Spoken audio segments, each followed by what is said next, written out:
It's Wednesday episode of the Locked On Fantasy Hockey Podcast, and it is another jam-packed one full of all the fantasy takes and news that you need. We have another special guest, Michael Amato from Goalie Post and Sportsnet, to answer all of Steele and I's fantasy goalie questions. We got big-time bets. We have a lot of injury news to get to and the fantasy implications for your team. Let's get right to it. Thank you for being here. You're Locked On Fantasy Hockey, your daily podcast on fantasy hockey. Part of the Locked On Podcast Network, your team every day.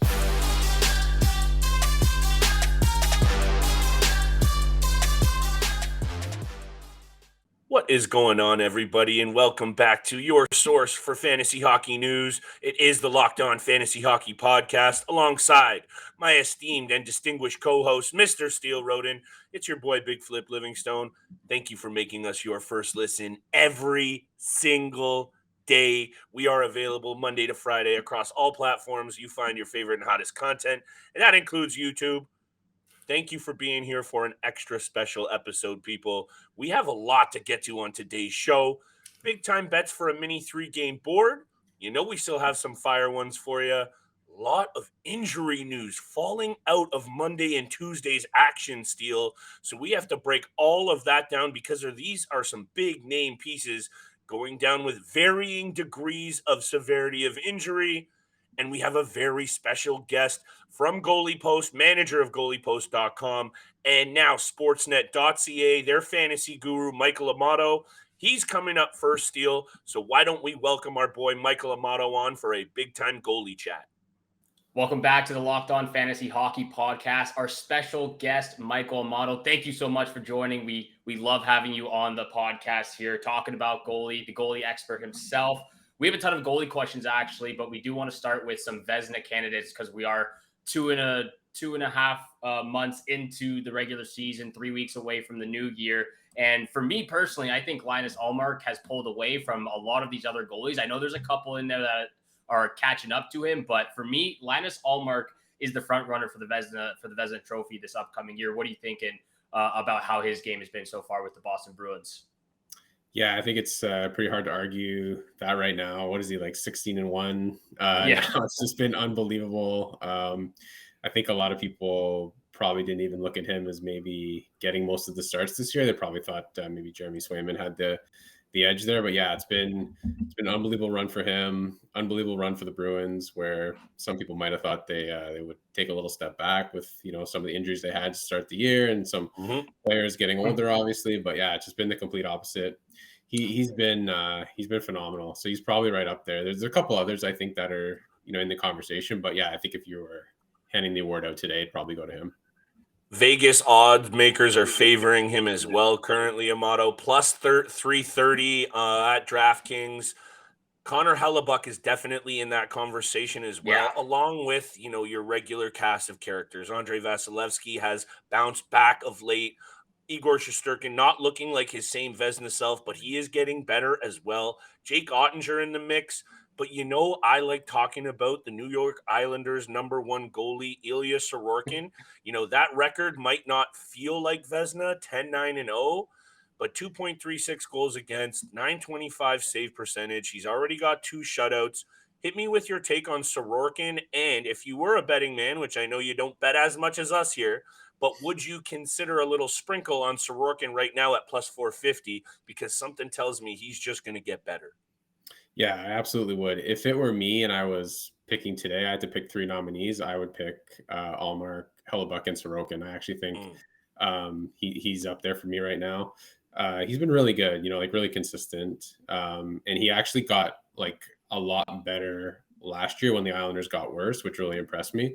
And now he's just sort of continuing on that path. And I think we're probably going to start mentioning him sooner rather than later with the other 2 guys, Shesterkin and Vasilevsky. We've kind of, I think, separated those 2 goalies from everyone else in the past couple of years. But I think it might be a trio pretty soon because, yeah, it's a little bit wide open this year as well. You sort of mentioned Shesterkin and Vasilevsky still playing well, but not sort of as dominant as we're used to. So it sort of opens the door for somebody like Sorokin to maybe take a step forward.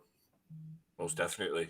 Yeah, and I was even looking at Matt Murray. I know he doesn't have the same games played as the other goalies we talked about, but 7-1-2, 926 save percentage, a 250 goals against average. If he can keep this up, like I even said to Flip at the beginning of the season, he still has a lot to go for me to be a fan of him, that I can actually trust and put my faith in him to lead, not lead, but at least be the starting goaltender to get the Leafs past the first round. But if he can keep up those stats, I think that would be pretty impressive and can put him in the conversation as well.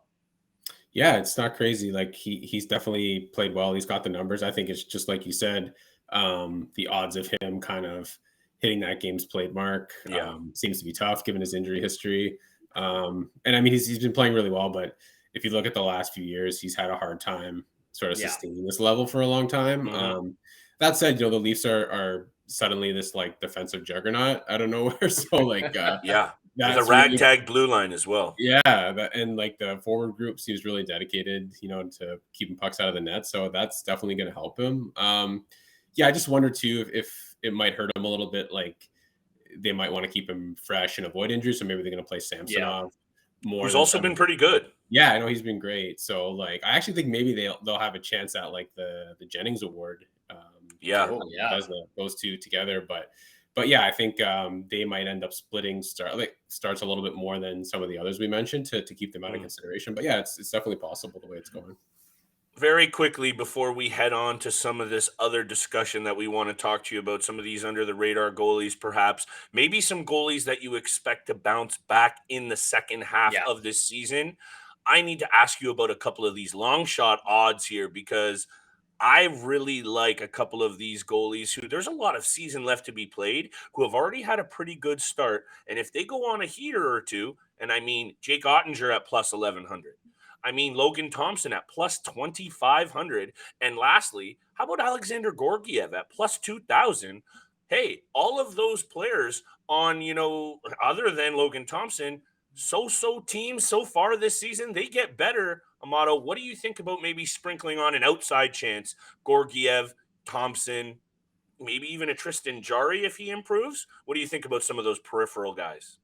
Yeah, I think they're all worth a look for sure. Like I think Ottinger is a name I really like. I think Dallas is a pretty strong team. I kind of think you need a pretty strong team to have a chance at the award. Like it's going to be tough to win it if you're kind of fighting for a playoff spot or just you don't have the win total. So I think Ottinger fits the bill. Logan Thompson too. Again, it's just hard to believe he's played so little like in his NHL career. Like his sample size is so small, but he's been so good. He has a shot too. Like Vegas is really good.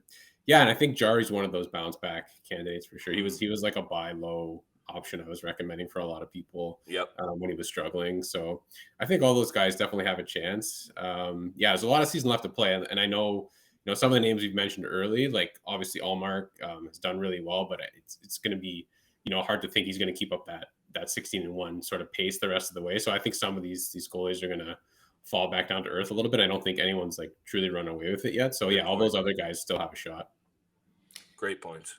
Yeah, and I wanted to talk about, obviously under the radar guys, maybe guys that could bounce back. You mentioned Tristan Jarry, and I know I've talked to Flip about this. I've posted on my Twitter account as well. I've been very straight to the point, blunt with my goalie opinions this year. And for me, Jordan Binnington and Thatcher Demko have been by far the worst goalies in the league. I know there's a ton of goalies struggling in the league right now, but, you could also throw Jonathan Quick, Jack Campbell as goalies that have struggled, maybe could potentially bounce back heading into the new year. Do you have any other goalies besides the ones I just mentioned that could potentially bounce back heading into the new year, and maybe that a fantasy manager can target for a trade or acquire off the waiver wire? Or even some of the ones you did mention, perhaps. Yeah, I think it's interesting. Like one name I'll put out there, and I think he's already starting to turn it around a little bit, is UC Saros. I think he had a really uncharacteristic sort of first month or so of the season. Pretty rough for him, but I think the Predators are also like a second half team. They made a lot of surges to the playoffs in recent years in the second half. So he's someone I like for sure. Jarry, we mentioned, I think Jarry has probably played a lot better recently, and I think he's capable of a lot more than he gave earlier in the season. So I think that was kind of a bit of an outlier with the way he's played. Those names are all options. Maybe like Jacob Markstrom. I think I know Yeah. lately Ladar's kind of taken over the net a little bit, but Markstrom's had 2 pretty good starts here in a row, even though he didn't get the results quite that he was looking for, but he had pretty strong outings. So, and I just think Daryl Sutter would really love to just play him like almost every night, like he's done in the past couple of years. So if he just gets going, I think he'll be a good option too.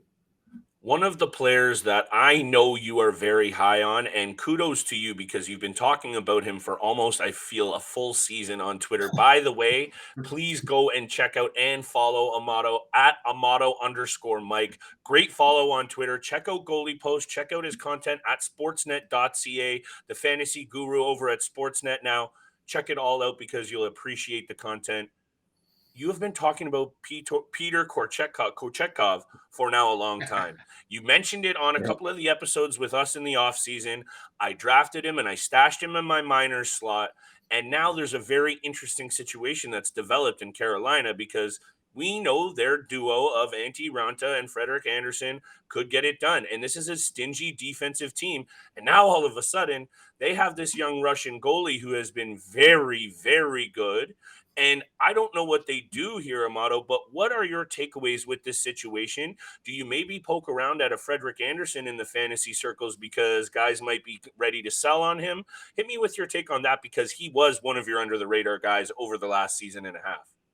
Yeah, it just really seemed like it was a perfect scenario for him to kind of steal a job. Like if you look at those 2 goalies, Andersen and Raanta, not exactly like pillars of health over the past few years. You could really sort of anticipate an injury coming and a shot for him.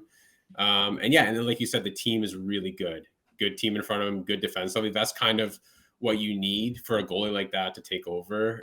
We saw it last year with Ville Husso, the year before with Alex Nedeljkovic in Carolina as well. And that brings up an interesting point because when Nedeljkovic went on that run, the Hurricanes actually used 3 goalies for the rest of that season when everyone got healthy. So, I mean, that's an option for them. I wonder if, like, I know Antti Raanta has a pretty reasonable cap hit and no trade protection. I wonder if they'll maybe call a team like LA, who is pretty good, that might need a goalie. Maybe they look to move him. And then, you go with like an Andersen Kochetkov tandem, or, who knows what they do. Maybe Andersen's out for a little bit longer and you can just keep riding Kochetkov. That's what I'm planning to do. I've stashed him as well. He's been just unbelievable. So there's a lot of options. I think from a cap perspective too, Carolina's going to have Max Pacioretty that they're going to have to activate from LTIR, who I think is getting like $7 million. So it probably behooves them to get rid of some cap money and use Kochetkov because he's basically making no money, which would be obviously a really big help to them. And he's playing well enough, obviously, to help them to win. So I think that would be their first choice, is to try and trade one of those 2 guys and use Kochetkov and see where it goes. But I could be crazy, but I just can't see them sending him back down at this point. Like if Andersen was healthy next week, like I don't know how you justify sending him back down. Well, looking at those numbers very quickly before I throw it back to you, Steele, 6-1-4, only 1 regulation loss, 2 shutouts, 2-2-1 goals against, and a .918 save percentage. I don't know how you send a guy back to the AHL and not keep him at least as your backup option as the fill-in. But hey, I'm not the guru. That's why we have you on, Amato. Steele, I'm tapped out of questions for our fantasy guru here. Do you have any more for Amato? No, I'm all tapped out either. I think he answered all the questions we had very justifiably. So just want to thank you so much, Michael, for jumping on here. We really do appreciate the time that you make for us to get onto the podcast. We love having you on here. We'll definitely create some more time to get you back on in the future. But we know you're a busy guy. You have a lot of work ahead of you. So thank you so much again for being on the podcast. Yeah, no problem, guys. Anytime. And that was the goalie fantasy expert, Mr. Michael Amato of Sportsnet and GoaliePost.com. Always love having Amato on. He has that insight you need to dominate your goalie fantasy roster. Where you want to go dominate your bets is at our friends from betonline.net, because today's episode is brought to you by BetOnline. BetOnline.net is your #1 source for sports betting info, stats, news, and analysis this season. Get the latest odds and trends for every professional and amateur league out there, from pro football to college bowl season to basketball and the World Cup. They have it all for you at betonline.net. If you love sports podcasts just like you love this one, you can find even more of those at BetOnline as well, where they're always the fastest and easiest way for you to get all of your betting info. Head to the website today or use your mobile device to learn more. That's BetOnline, where the game starts. Thank you so much for making the Locked On Fantasy Hockey Podcast your first listen every single day. For your second listen, check out the Locked On Sports Today podcast. The biggest stories of the day, instant reactions, big game recaps, and the take of the day. Available on all podcast platforms you can think of. We're going to get to big time bets, but first we got to talk about some of the injuries around the NHL. We'll get to that real quickly. Jack Eichel is considered day-to-day, even though on the profile it says IR. He missed 2 games. He played against the Philadelphia Flyers. Then he missed another 2 games. So because he is on the profile on the IR, he won't be eligible to return to the lineup until Saturday against the New York Islanders. We talked about Victor Arvidsson earlier in the week as a waiver wire target. He is on the IR as well. No, not an injury, but it seems like he's gone from the team for personal reasons. So to figure out a timeline for his return is very difficult to piece together. Darcy Kemper also practiced with the Washington Capitals on Sunday, but was later placed on the IR as it seems like he's still not comfortable to make his return. So Charlie Lindgren will continue to play in front of the Washington Capitals as he's been red hot anyways for them. But the guy that we really want to talk about, Ottawa Senators forward Tim Stutzle, left the game against the Anaheim Ducks. He is considered day-to-day, but it looked like a real nasty shoulder injury.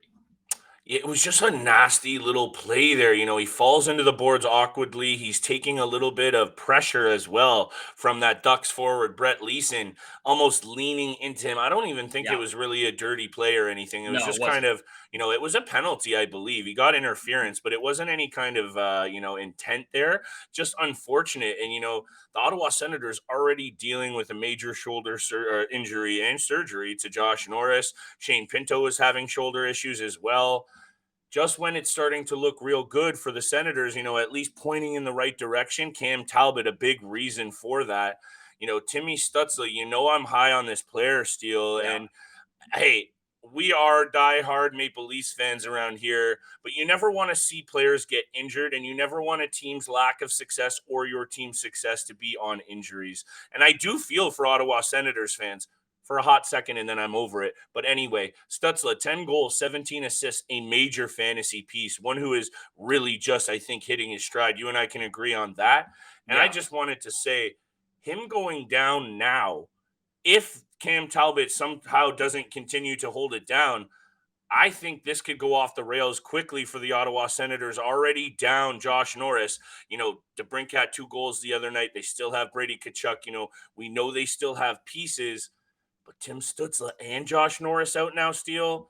This is just another tough blow to the Ottawa Senators, who have already had a rough go of it overall.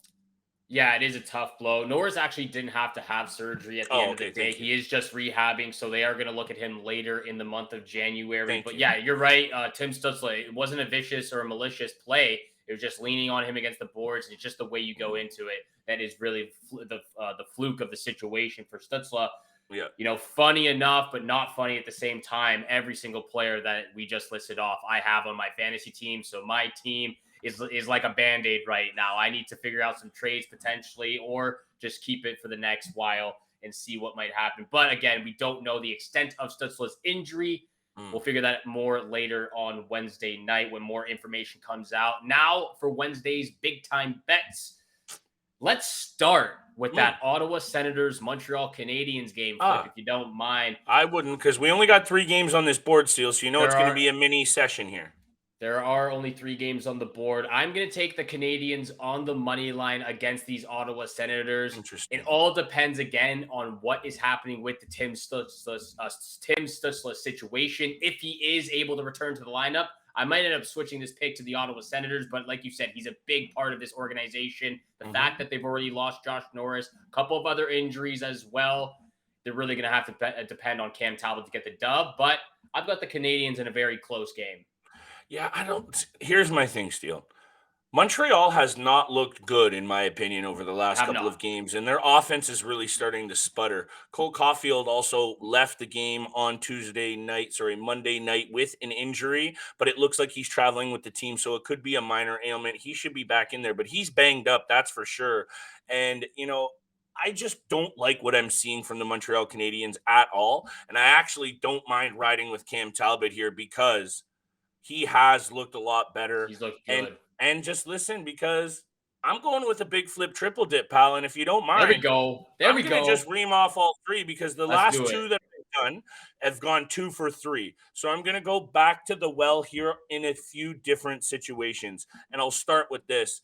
Ottawa Senators on the money line in a bit of a bring together team moment because they're already down Norris. They could probably still, I have a feeling, regardless of how long, Stutzle's likely going to be out. So I don't hate the Habs angle here that you're taking, but I just like what I've seen from Cam Talbot, and that's what I'm going to ride. Sens on the money line, first pick. Second pick, struggling Montreal Canadiens.